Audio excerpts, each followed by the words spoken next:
You have $50,000 saved for retirement. Your financial advisor just told you it's not enough. Your neighbor retired last year with twice that. And every article you read says you need at least $1 million to stop working. Sarah heard the exact same thing last month.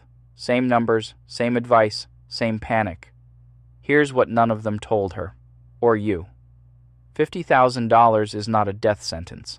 It's a starting point. And in the next 8 minutes, I'm going to show you exactly what to do with it. Because the people who retired comfortably on less than you think didn't get lucky. They made 3 specific decisions that most people never make. Sarah figured out all 3. So will you. First, let's be honest about where Sarah actually stands. The average American retires with $87,000 saved. Sarah is already behind that number.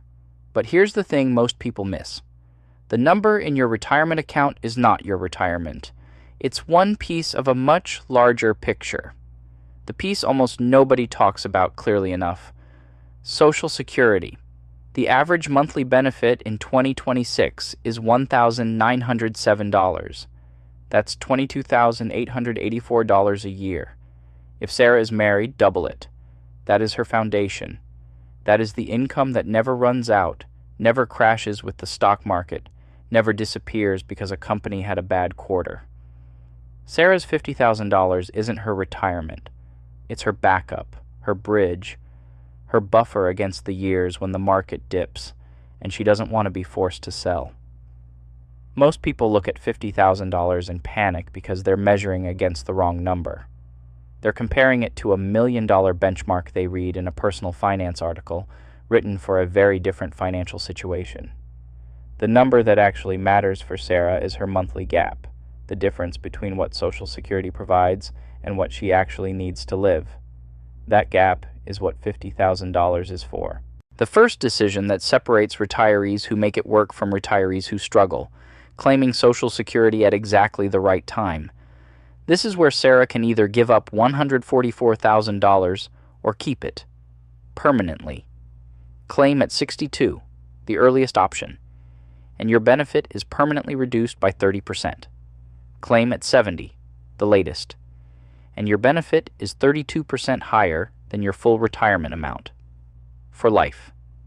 Every single month until you die.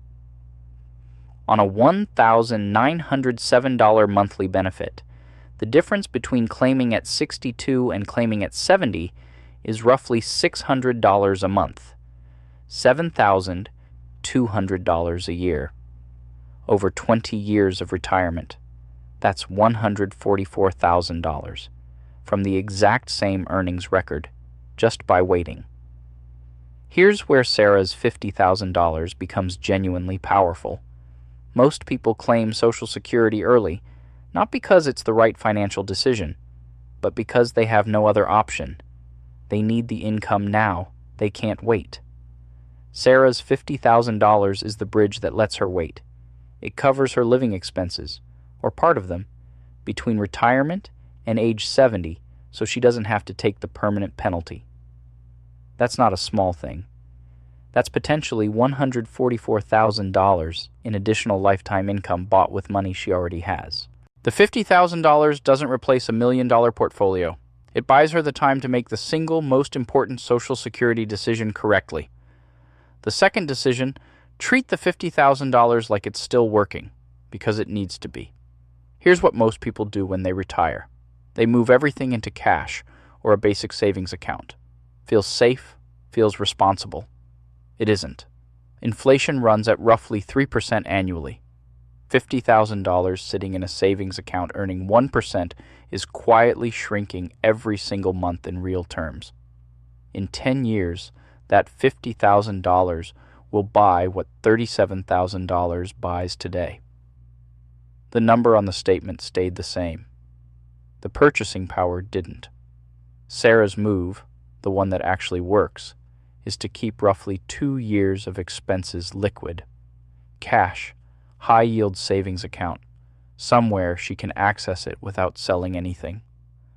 That's her emergency cushion, her bridge money, her sleep-at-night fund. The rest goes into a simple broad market index fund. Not individual stocks, not speculative investments.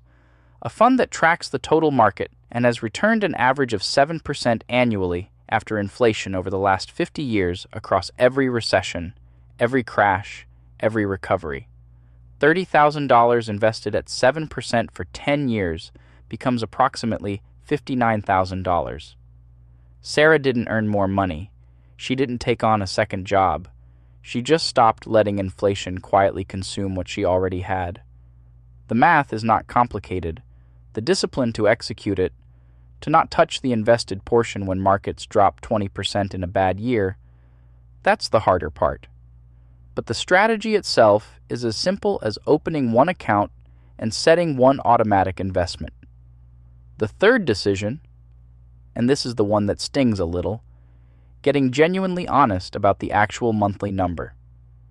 Dave, Sarah's husband, thinks they spend about $3,800 a month in retirement. He's been using that number for years in their retirement planning conversations. Last month, Sarah actually pulled their bank statements and added it up. They spend $4,600. Not because they're irresponsible, because most people have never done a real audit of their actual spending. Not what they think they spend, not a rough estimate. What actually left the account every month for the last 12 months. The gym membership from 2020 that nobody uses. The 3 streaming subscriptions, 2 of which haven't been opened in months. The grocery bill that quietly increased 28% since 2022 and never came back down. The subscription box that felt like a treat and became invisible on the credit card statement. Here's why this matters directly for Sarah's $50,000. At $4,600 a month, $50,000 covers roughly 10 months of expenses before it's gone. At $3,400 a month, which is genuinely comfortable for a retired couple in most American cities, it covers nearly 15 months.